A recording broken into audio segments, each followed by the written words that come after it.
Welcome back to part 5 of our series of playthroughs in Manor Lords. We're in October of year 2. We have good money going. Our manor has been built, so let's charge taxes and tithe. So I recently learned that this is actually pronounced tithe. As you may or may not have guessed, I'm not a first language speaker in English. And it'll, accent will come and go.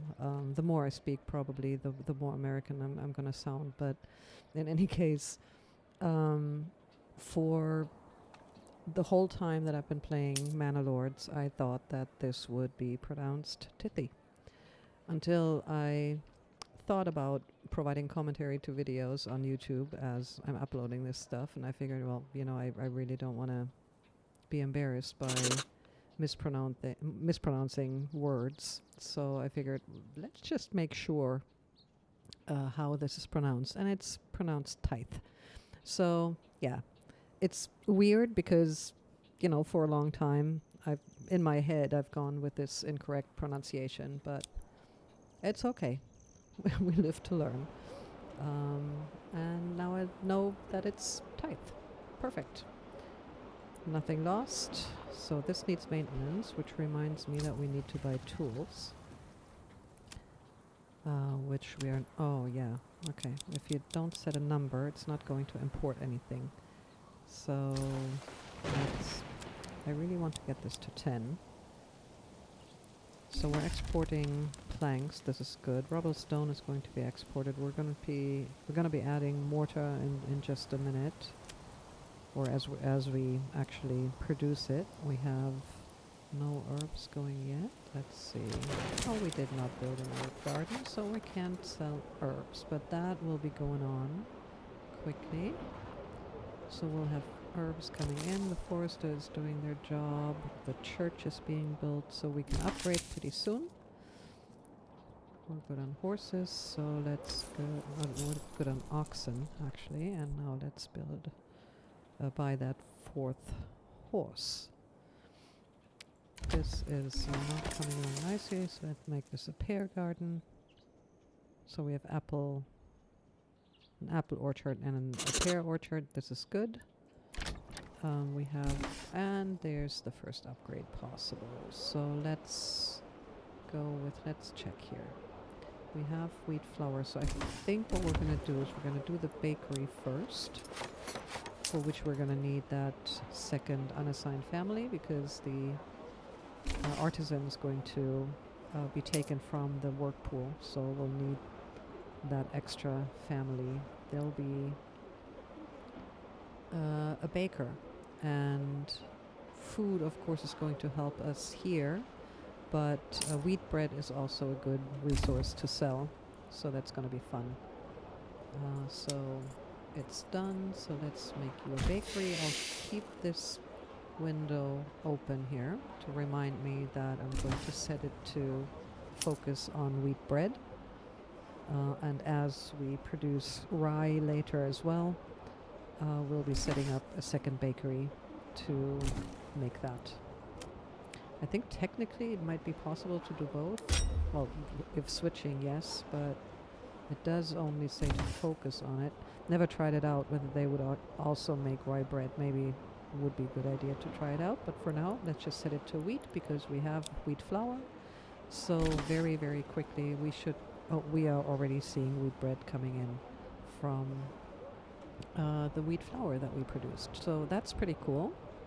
Next thing that we're going to do is, as more people come in, we're going to change this. Then I think the double plot is going to be a tailor, so one of the single plots is going to be a brewer.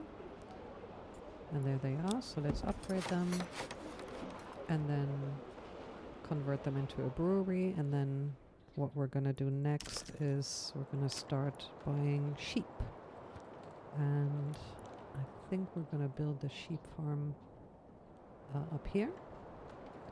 We're going to put some pastures around there, and we're also going to need Um, a livestock trading post. I'll put that here because we can. We're a medium village. We're in January of year 3. We have quite a bit of regional wealth. We're building our treasury, which is good. Also building influence, and influence is then going to help us get another region on the map. So this one was supposed to be a brewery. That's good. So the next few people that we're going to add are going to be livestock traders and a shepherd and also a weaver. So let's add a weaver real quick on the way to the village here. And let's build those pastures, because otherwise the sheep are going to run away. We don't want that. And as for the farms, it's better to build smaller pastures than one big one for some weird reason. We're going to make, see, this is a big space with 22, so if I have this, this is 18, and then in that same space, just because we do 2 of them, we can double the amount of sheep that we're putting in here. So we want space for maybe 100 sheep later, so 20, 40, 60, 80, 100. So let's add 2 more just because we can and be prepared for later. So this is that. So let's give them a bit of a road around it. So they're set up.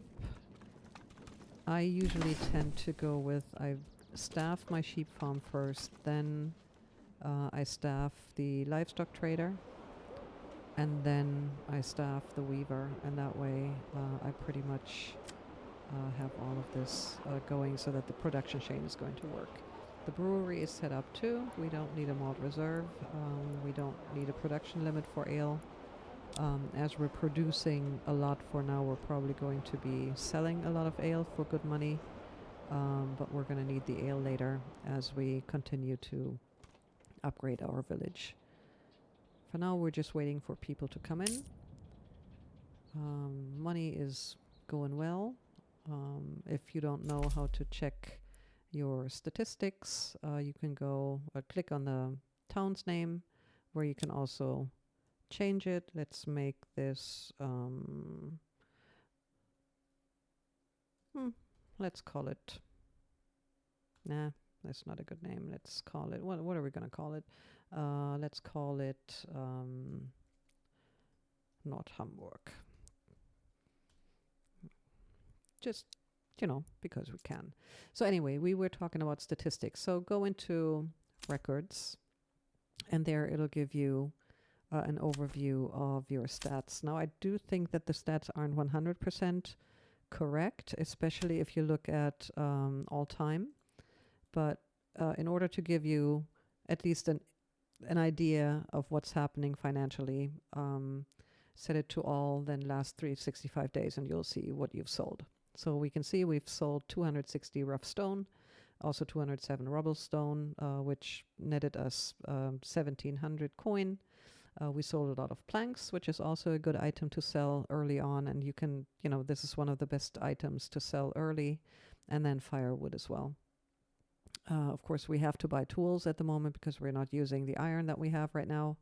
But that is negligible in the grand scheme of things. So we're at net 2,300 over the last year, which is pretty good in year, where are we? Year 3 right now. So that's pretty awesome. Also in that same section, go to resources, and here in the food tab, you can see what you've produced and whether you've produced enough. So if anything, if any of these balanced numbers are in the negatives, have a look at it and see whether all of the other food that you're producing is making up for it. If not, make sure that you produce a little more of what you don't produce enough of. It's really as simple as that. So we're good on berries. We're really good with carrots. Cabbages are okay, not great, but okay. And I think we're going to be adding another veggie garden at some point with cabbages because they also make good money to sell. And then carp is also providing a good amount of food here. Same thing you can do with fuel. So you can see we're a bit tight on fuel. I think we're going to add to that capacity, then military stuff if you wanted to, and then later here clothes and shoes. We're on the way to producing clothes, so this is the next step, and we'll be seeing ale here soon as well. Crafting materials, this is the rough stone, which of course all of which we sold. A bit of wheat flour, and then the wheat grain that's still being made into flour. Food, and then crops, and construction material. Okay, so that's the stats. So let's keep going. People are coming in. We did add someone to the sheep farm, so the next is to add a trader for this. And because we have enough money and we don't have to invest in military, I'm going to import a whole lot of sheep here. So I'm probably going to go for 25. And we will also be importing lambs because I'm impatient. I don't want to wait, and I think it's going to be worth the money because the more sheep we have, the more wool we're going to produce, and the quicker we can produce clothes, and clothes are going to make us good money via the trader. So we're still having 6 houses to fill. That's okay. We can see that here. Remember, click tab and you will see which houses are filled and which are not. This one was supposed to become our tailor, so we'll keep that as it is for now. We won't be adding a backyard extension just yet, but we'll upgrade it. And at the moment, we're only upgrading what we need. Do not upgrade too quickly. It's not a good idea because if you upgrade too quickly, it'll be hard to catch up with clothes production. It'll be hard to, or it might be hard depending on how you set up your village, to provide enough food or to provide enough firewood. So just, take your time. If you're not sure, you don't have to update. You can actually beat the Baron on challenging difficulty, so the hardest difficulty with just level 1 houses. You do not need to level up. You can, and if you want to produce specific stuff, but you really don't have to. So these will be goat stalls. Goat stalls are preparation for leather production. This was supposed to be our tavern, and you did not do what I wanted you to do. So that's weird, because that was supposed to have a backyard, and it does not. So we're going to demolish that. They can move it somewhere else. That's fine. We'll wait until the supplies are taken away, and then we're going to try that again. And they can move into another house, and we have enough houses here that they can use, so that's not going to be an issue. So we bought our first sheep. That's good. They will have goats, which will provide hides, and the hides are then the preparation for leather production. If you have an animal resource like here, they provide pelts, no hides, and those pelts at the moment with this version can only be sold and cannot be used for any production cycle that is in game for the moment, so just use it to make money. It's a good way to make money, actually. But as we don't have any animals or no game basically in the game, we're going to have to do without it. So this has been upgraded, so now, and we have enough people, so we'll make this a tailor. And we'll keep this open as well, because as it's finished, we're going to have to set it to make, for now, make clothes from wool. Because we're not, producing any flax yet. We're going to do that later. But for now, we're just having wool to make clothes. So as you can see, we have a good amount of pork. We have a good amount of wheat bread. We have some eggs. We have carrots. We should build another cabbage garden. So let's try to do this again while the tailor is coming in. So, you know, set this to wool if you produce wool, set this to linen if you have flax, or if you want to have your military with some armor, level 2 military, or the militia in level 2 will be wearing gambesons, so you can produce that as well, or you can use it to sell. For now, we'll just make it, we will just be making clothes, and we'll make that a double plot that it was supposed to be, in order to be able to provide enough clothes.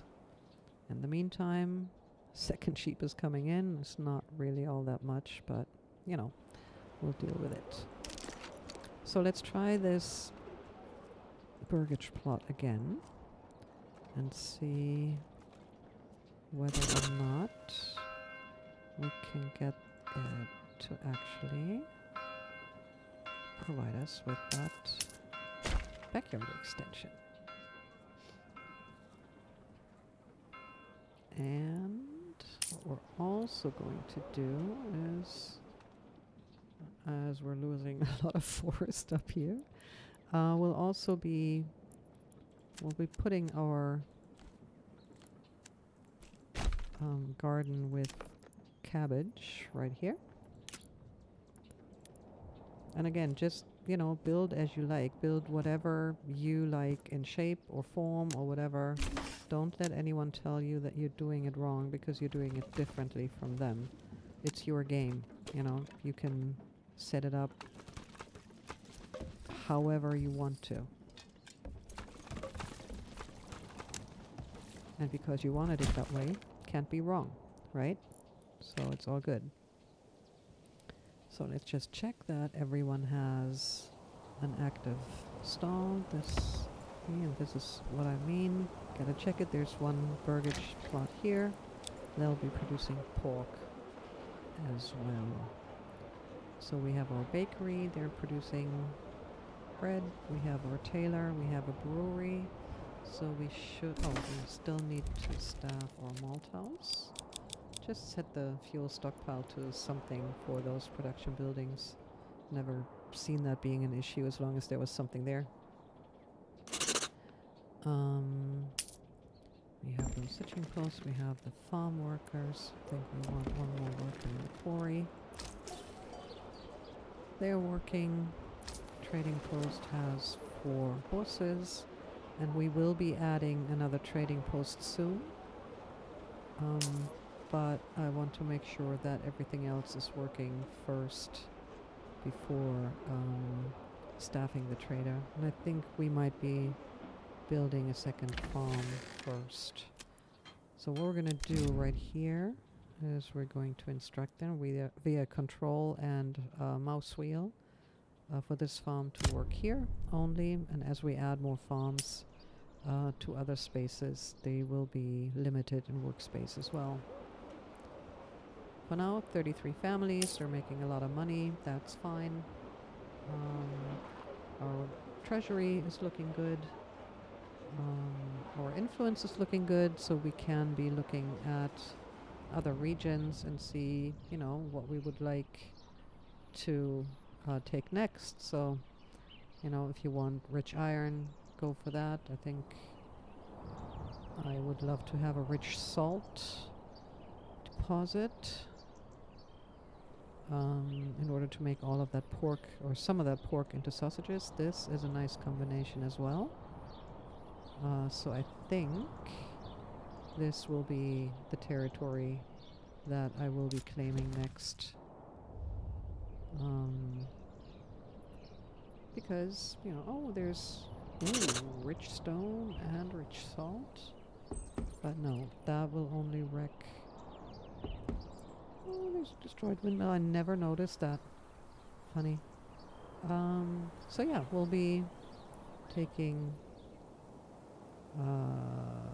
this territory when we can, but that'll be a different video. For now, I think it's a good time to take a little break, so I'll see you in the next one.